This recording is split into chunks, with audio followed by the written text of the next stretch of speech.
Hello everyone and welcome back to the channel for another car review.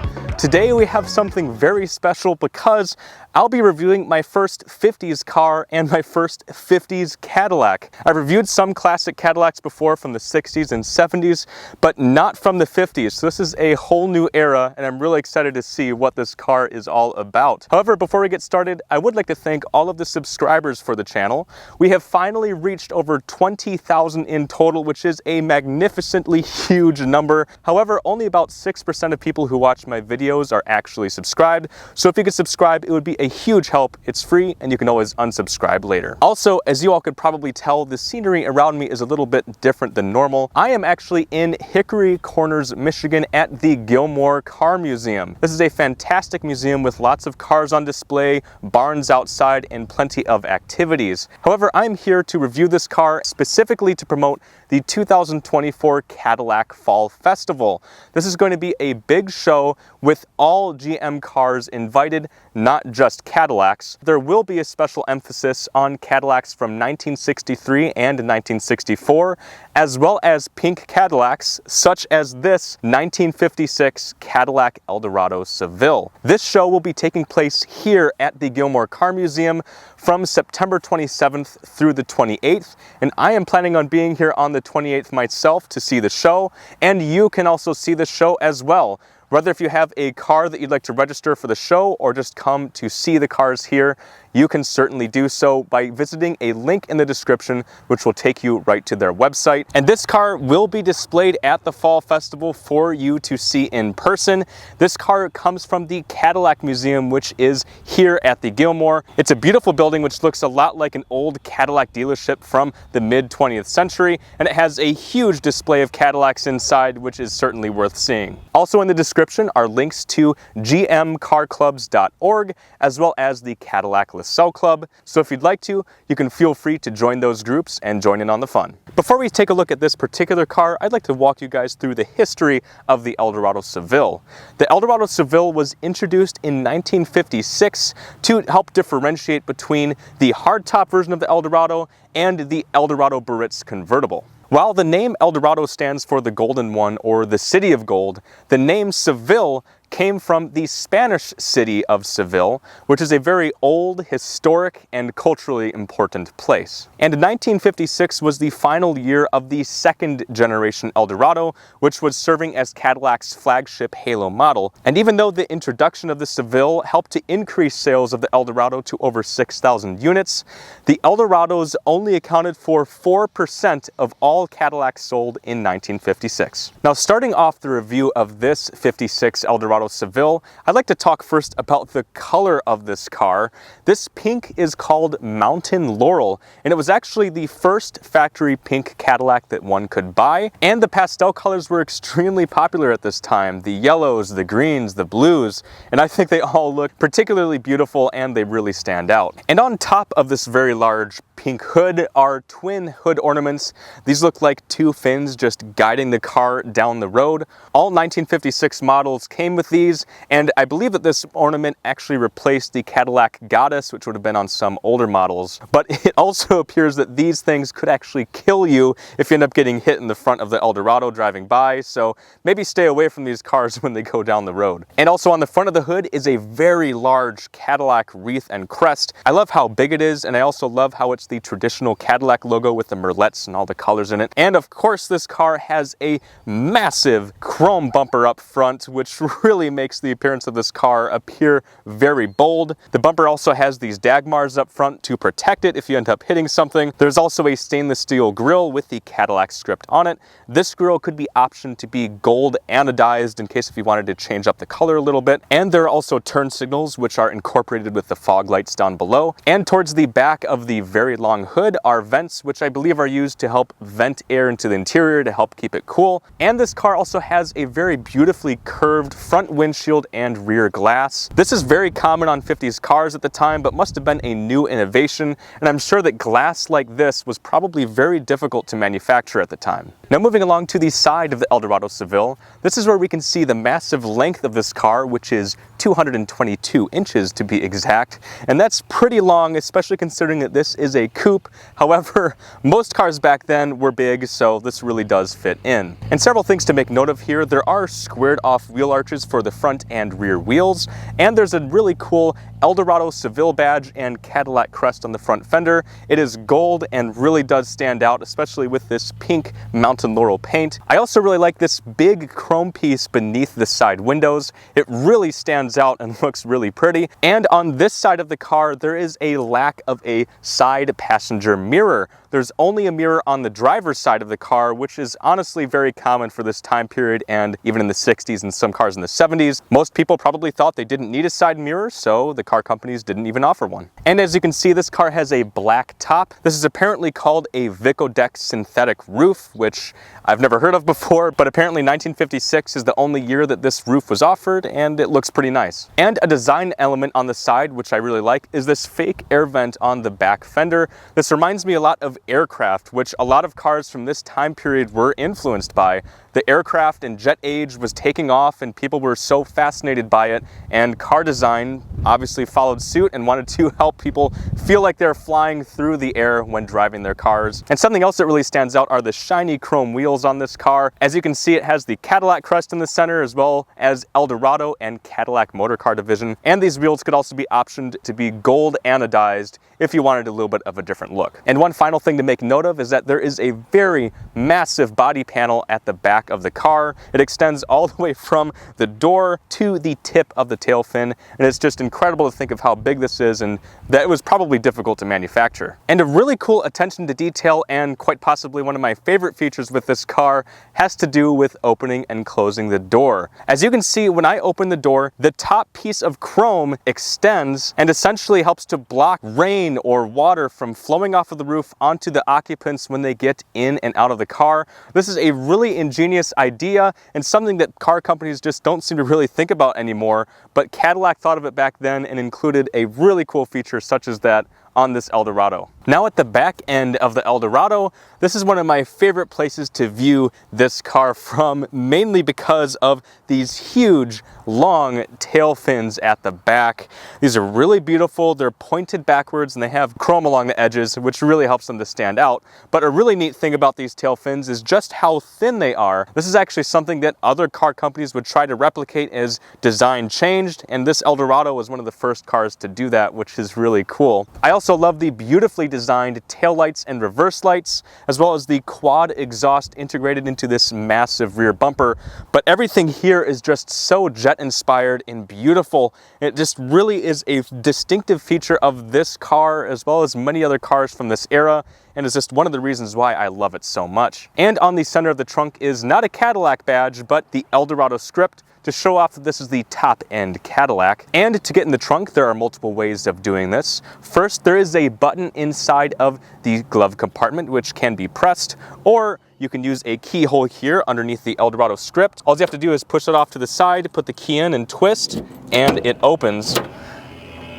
And to help make opening the trunk a little bit easier, there's a spot where you can grab underneath the V logo to help lift up the trunk and assist it. And inside of the trunk, expectedly, there is a ton of room in here, truly massive trunk space. You could fit more stuff in here than anyone in the car would ever need. It's a very deep trunk, very far back. And what's really cool is that it has a full-size spare tire and a jack, but it's nice that this one is an actual wheel that looks just like every other wheel on this vehicle, so you won't look goofy driving around on a donut with your 56 Eldorado. You will look good even if you have to replace the tire and wheel. And this car has one of my all-time favorite features, which is trunk pull down, and I will demonstrate that for you right now. That is just wonderful to have trunk pull down, especially on a top-end flagship Cadillac like this from 1956. That's definitely a futuristic feature and helps to make pulling down the trunk all the more easy. And there is also a relatively hidden fuel door back here. It is on the back left quarter panel of the car underneath a piece of chrome. It can be flipped and then reveal the gas cap. Kind of a neat place for it. It's a little bit out of the way so you don't really notice it, and it also doesn't really screw with the design of the car. Next, let's take a look underneath the hood of the the Eldorado Seville and see what we find. And what's special about cars from this era is that there is no hood release on the inside. There's a hood release right up here up front, so anyone can get in.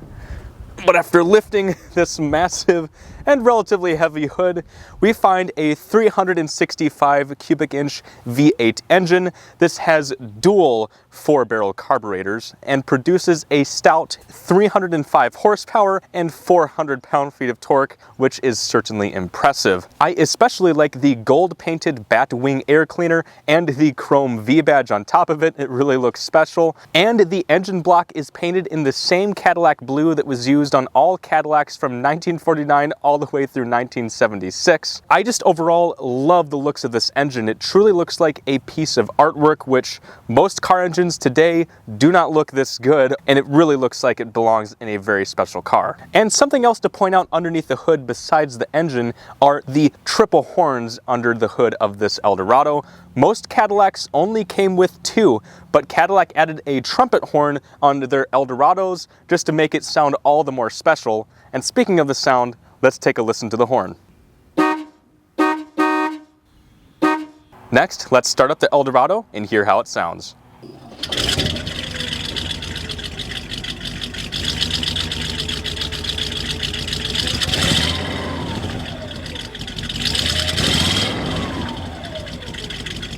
Next, I'd like to show you all the keys that came with this vehicle. Nothing too crazy going on here, just 2 keys. One is octagonal shaped. This is used to start the vehicle or unlock the car doors. The round key is used to open the trunk or lock or unlock the glove box. Now that we've looked at the outside of the Eldorado Seville, let's go ahead and check out the inside.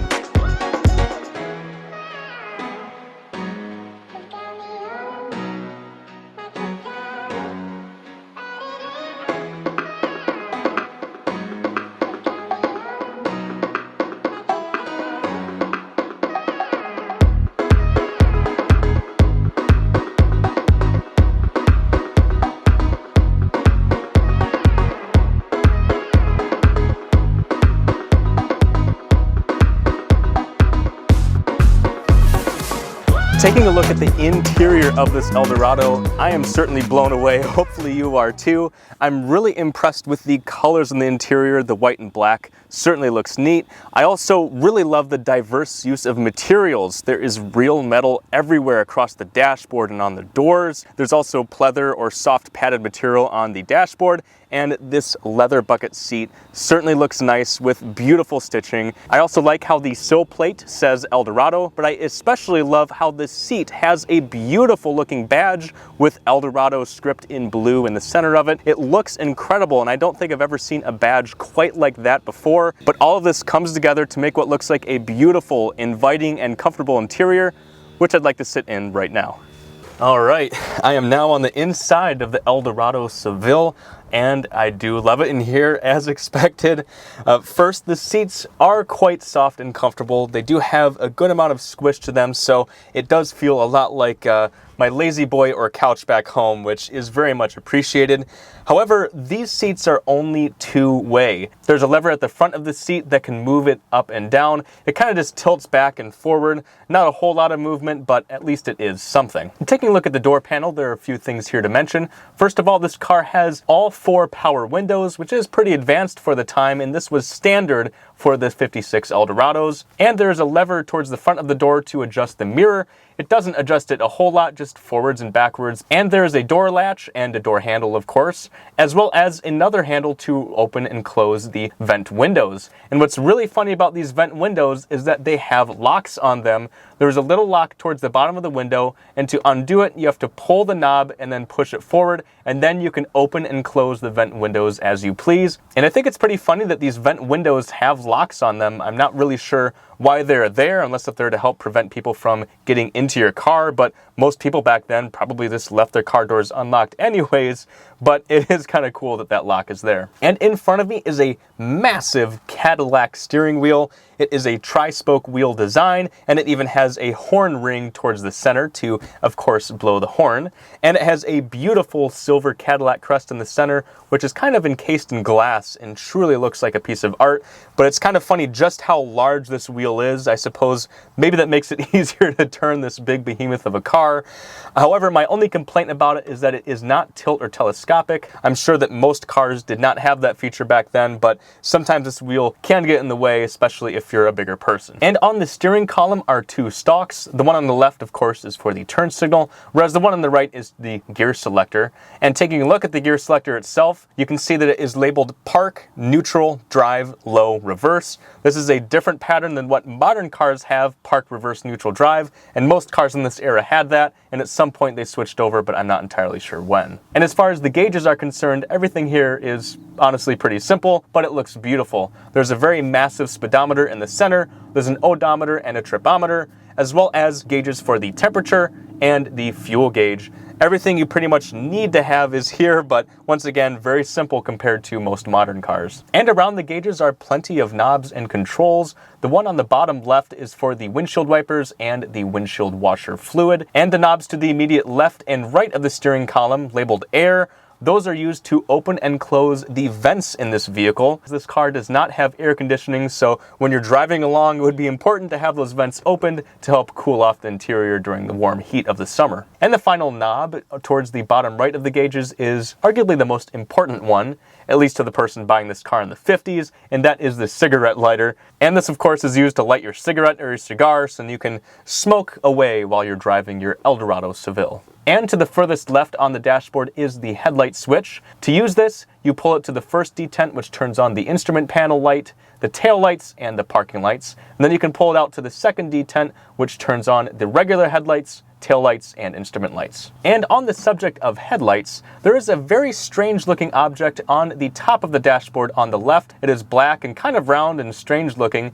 This is what General Motors called the Autronic Eye, and this is actually used to turn on or off the high beams automatically at nighttime. This eye can sense when there is a car coming towards you with their headlights on. When working properly, supposed to turn off the high beams, and then once the car passes you, it then automatically turns them back on. This is obviously a very advanced feature for the time, and something that Cadillacs had for quite a while as well, from the 50s, like this car, all the way until the late 70s, and it sort of disappeared at that point, but then, of course, came back with modern cars with modern technology. And there are also two levers to the left and right of the instrument cluster. These are used for the heater. The lever on the left, labeled heater, turns on the system, as well as control the temperature and the 2-speed blower. And the lever on the right, labeled defrost, is used to provide ventilated or heated air to the windshield to defrost it. And towards the middle of the dashboard is a reading light. There is a lever there to turn it on or off to help you see at nighttime. And this is also where we find our radio.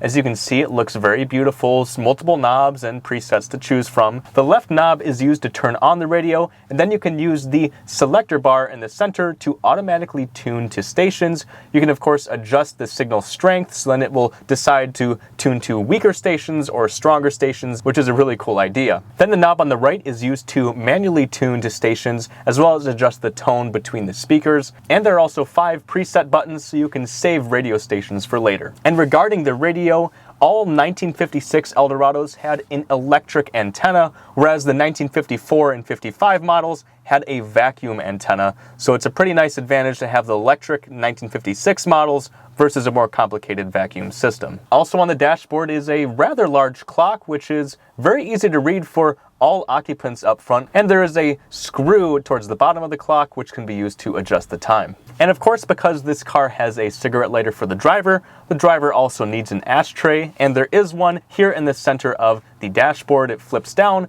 and there is a second cigarette lighter towards the right of the dashboard for the passengers, as well as a second ashtray for them as well. So all the people up front don't have to share either the cigarette lighters or the ashtrays, which is pretty funny. And also on the right side of the dashboard is a really beautiful badge which says 1956. It looks really beautiful and of course shows off the year of the vehicle, which I'm sure was a pretty cool thing to see at the time. And as far as storage is concerned, there are a few places here to put your items. There is a center glove box in this vehicle, which both the driver and passenger can easily reach, and it is lighted, which is pretty luxurious. But this car also has the largest door pockets I have ever seen. These door pockets span the entire width of the door and also have a little button to keep them closed in case if you don't want your items to fly out. But it's pretty hilarious to see such a large door pocket. But I suppose Cadillac may as well have used up the space because it is a big door and they give you a big pocket to store things in. And there are several interesting things towards the floor of the Eldorado. First of all, the brake pedal says power brakes, and there's also a manual lever for the parking brake, as well as a button on the floor. And this button, I believe, is used to tune the radio with your foot, so then you don't have to take your hands off the steering wheel. However, with Eldorados that did not have the Autronic eye, I believe that this button would have then been used to turn on or off the high beams. And this Eldorado also came with really interesting looking sunshades. They're actually see-through, which is pretty cool, but they have quite a heavy tint, so then the sun of course won't blind your eyes completely when you use them. And this car has a center mirror which actually looks rather beautiful. It is frameless and just has a really nice looking design.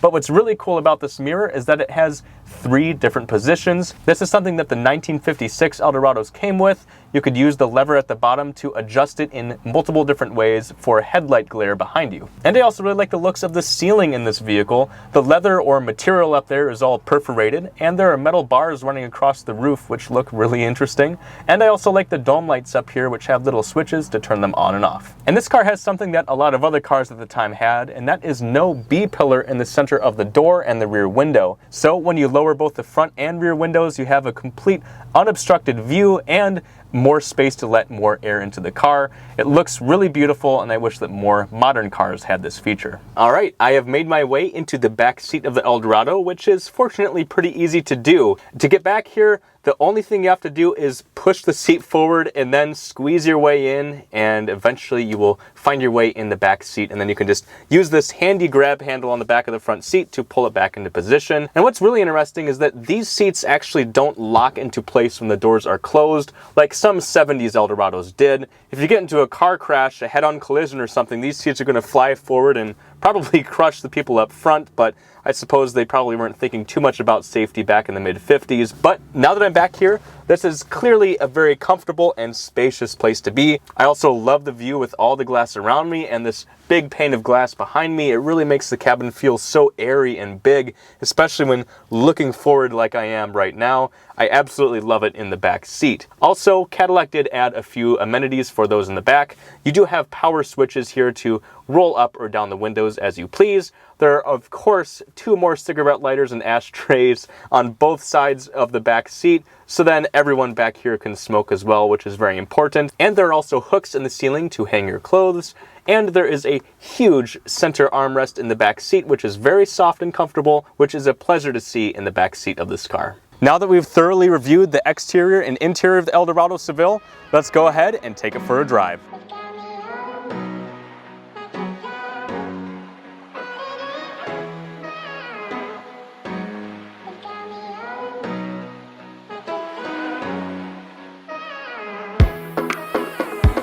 Okay everybody, we're driving the 1956 Cadillac Eldorado Seville. Now, this car belongs to the museum here, and I do not want to drive it on the road. They'd rather I drive it on the course here on the little test track, and I happily agreed. So I won't get it out on the road to see how it truly feels out there, but I think this will give us a good enough feel for how the car is. And right away, even though I'm not driving all that fast and just driving on this little asphalt path, I can tell that this car feels very different from the 70s Cadillacs, and even pretty different from 60s Cadillacs I've either been in or driven.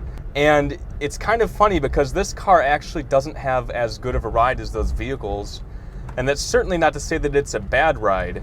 This car is still pretty floaty. It still feels like a Cadillac. It feels very much like a boat, but it doesn't handle the bumps quite as well And of course, technology had improved over the years, and by the 70s, I think the cars just honestly got bigger and heavier, and the tires are probably different. These could be radial tires. But then again, I'm not someone that lives in the 1950s or had been around in that time period, so I don't really know what other cars were like back then. I don't know what the Chevys felt like, the Fords, the Lincolns. So this very well could have had a very good ride compared to the other cars at the time. And one thing that does feel very Cadillac and boat-like is the steering. It is very, very loose. It actually feels, honestly, a bit disconnected. A lot of other cars I've driven for the channel already, they've been classic Cadillacs from the 70s and some from the 60s. And this car has an even more disconnected steering feel than those cars did. And I do also have to keep in mind that this car is, 70 years old just about. So once again, we're dealing with something that, although it's in very good shape, this car only has about 68,000 miles on it or so, according to the odometer. It's just an old car. And thank goodness I have power brakes, because this car is certainly heavy and is a lot of metal to lug around. So it's a good thing that we're able to stop on kind of a dime without having too much fear. But driving this car is definitely an occasion. It's a very special thing. Everyone loves it. People that see the car, they love it. People that ride in the car, myself, are loving it. So this car is just such a joy to drive, even though it may not be quite as comfortable as a later model Cadillac or have quite the same feel as a modern car. It's just something special that is very distinctive of this era. And I also just love the styling of these vehicles. They were so heavily influenced by airplanes, and they were influenced by what people thought the future may look like. And people in the 50s, when they'd see this car going down the road, they probably thought that they were seeing the future. They were a part of it. They could buy something that was from the future. And with the technology, with the Autronic Eye, it's absolutely incredible. And the build quality is also very, very good on these cars. It's actually quite astounding. The experience, the materials, the looks of the car, it all just comes together to create such a special experience that really can't be replicated elsewhere.